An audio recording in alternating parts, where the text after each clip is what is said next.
Where in the world? National Weather Service in Wilmington has Oh, that's issued a great. flash flood warning for Central Hocking County. Thanks, Until 9 Hawking, you p.m. suck!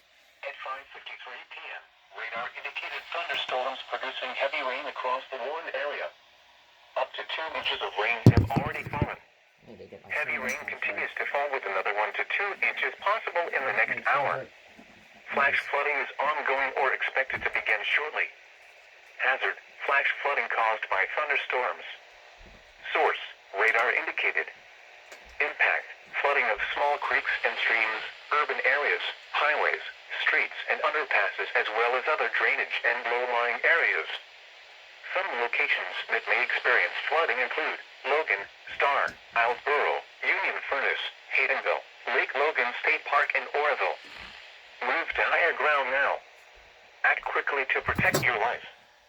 To report flash flooding, go to our website at weather.gov/ILN and submit your report via social media when you can do so safely.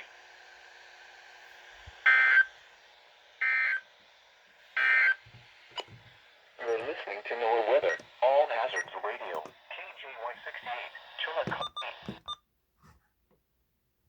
That scared the holy crap out of me. That's fun. Let's see if KJY68 hasn't already gone off. It already has. Yeah.